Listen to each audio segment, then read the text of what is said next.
Америкийн шоронд ял эдэлсэн Монгол. Америкчууд нэг л сайхан худлаа инээсэн хүмүүс.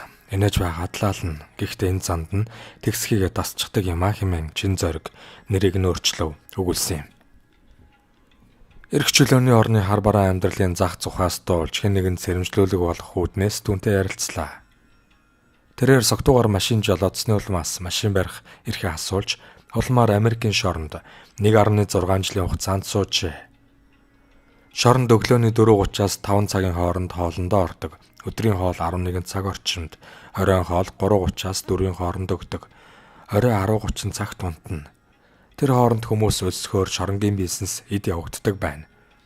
Чин зориг хэлэхдээ шоронд байхад хамгийн их зүүн сэтгэл зүүн дарамт. Дөрвөлжин юм торогдчихоор хүн давчтна үстэй.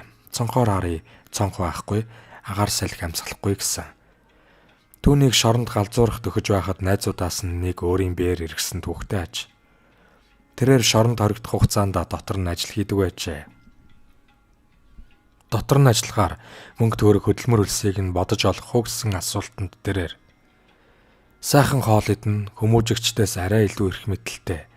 Миний хийж байсан ажил шорон доторх хамгийн гоё ажил. Шоронгийн хоригдол бүрийн хүсдэг ажлыг хийдэг байлаа. Камерын жижигхэн нүхээр хоригдлууд очирлно. Царайг нь харж байгаад хоолыг нь өгнө дөө. Зарим хүмүүс биеийн байдлаасаа болоод ийм тийм идэхгүй ABCD гэж жагсаагаад бичсэн байдаг. Тэрийг нь харж байгаад эн чин тийм юм идтгүй. Сахартай хүн, энэ сонгон идтгүйгээд хоолыг нь өгнө. Бараг бүх хоригдолтой уулздаг гэсэн юм. Бидний яриа ийн үргэлжлэлээ. Яагаад шоронд орсон хэрэг вэ? Нэг өрөөнд олуулаа байсан уу? Согтуугаар жолоо барьж хурд хэтрүүлсэн хэрэгээр 1 жил 6 сар шоронд суусан. Нэг өрөөнд хоёулаа байж байгаа зүйлд ганцаараа нэг өрөөнд орсон. Мэдээж хэцүүхэн л байсан баг. Энтхийн шорон гайгүй, хоол нь л жаахан тиймэрхүү юм. Мах бараг байхгүй. Гав гэдэг имийг амар жинхэнэ утгаар нь хэрэглэнэ. Хөл гаргүй гавлна. Анх хүний нутгийн шоронд баригдаад очиход хэцүү шүү. Зарим хүн ороод үтсчихсэн юм шиг л ярьдаг юм. Та нар ороогүй юмд орсон биш.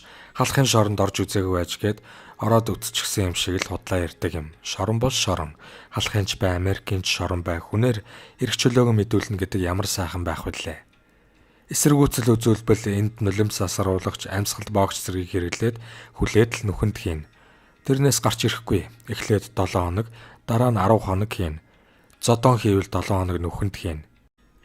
Нүх гэдэг нь умгархан өрөө ганцаарчлсан хорих юм. Тэрнээс гараад дахиад асуудал үүсгүүл 14 хоног бүр сар хорно. Шоронгоосоо бас болно. 4-5 удаа нүхэнд хийгээ засрахгүй бол тэр шоронгоос суллагдтал нүхнээс гарахгүй. Шорон доторх шорнол гэсэн үг. Эвгүүтэд байгаа улсууд гавтай л юм шүү дээ. Усанд орохдоо ч хүртэл гавтай. Өөрөө тэр нүхэнд нь сууж байв уу? Тамхи татаад 7 хоног суусан. Галзуурах юм байна лээ. Би ихтэй сэтгэл санаагаар нэг их унаад гутраад байдаггүй. Би чинь эвгүй гар шүү. Тэглээгээд Монголын ард түмэн намайг яах юм? Шорон дотроо бас бизнес хийдэг гэж түрүүн та ярьсан. Янз янзын энэ л юм орж ирнэ. Нэг ширхэг тамхиг 2 хуваагаад нэгийг нь 2 гомгоор зарна. Хоолны газар ажиллаж байгаа хүмүүс соус, талх гэх мэтлэн янз бүрийн хүн сулхаа хийж оруулж ирж зарна. Заримдаа тамхи асаах гал олдохгүй. Шоронгийн угаалтуур ор гэд бүх юм төмөр. Чихвчний хөгжмийнхөө зайг нэмэх хас харанд тааруулж байгаад гутлын үдээсээ дээр нь тавихад шууд улаасч байгаа юм. Тэгж тамхиа асаадаг байлаа. Хүний нутгийн шоронд орчлоо гэж бодохоор яахаа мэдэхгүй аимшигтай байсан биз? Хэцүүлтэй. Гэхдээ хүн гэдэг амьтан юмд тасахтаа амарх юм да. Эхний 4-5 сар амар хэцүү байсан. Сүүлдээ тасахгүй гэд яах юм? Зарим улсууд шоконд ороод галзуурсан ч зөндөө байгаа. Би цагаачлалын шоронд байсан. Монгол тийм байна уу? Байдаг бол хужаа нарыг зохицуулаасай.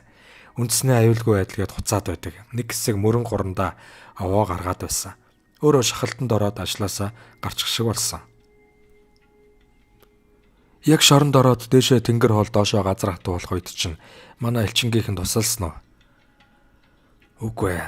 Би хандаж үтсэн. Огт авч хэлцээгүй. Элчингийнхэн ер нь амар даварсан улсууд монголчуудынхаа төлөө юм хийдгийг нь би лав мэдэхгүй юм байна. Улсын төсвөөс өчнөө төгрөг авдаг. Вашингтоны баячуудын хамгийн үнэтэй оролд амьдардаг. Иймэрхүү элчингүүдэд буулгамаар байна. Америкийн хууль чанга. Америкийн нэгдсэн улсын 50 мууч тавиулаа өөрөөр хуультай. Виржиниагийн хууль чанга, Мэриленд, Вашингтон DC-ийн хууль гайгүй. Энд машин дотроо бичиг баримтгүй буу авч явбал 5 жил өгч жишээтэй. Бас биеийн үнэлэгч авч байгаад баригдвал шууд ял авна. Өмгөөлөгч нар нь хэр сайн ажилдаг вэ? Сайн. Эндхийн нэг иргэн авгаагаа нууц амрагтаа буудаад алчихсан. Өмгөөлөгчд маш их мөнгө төлөөд тэр хэргийг хэрэгсэхгүй болгосон. Намайг анх хэрэгт ороход $700 төлж гисэн. Өгсөн. Шүүх хуралд орох шаардлагагүй. Хэргийг чинь хаалаа гэсэн. Шүүхээр орно үз. Орноо. Шүүхээр орсны дараа сар ахсны дараа шүүх хурал нь товлогдно. Америкийн шоронд олон жил хоригдсан Монгол байдаг уу?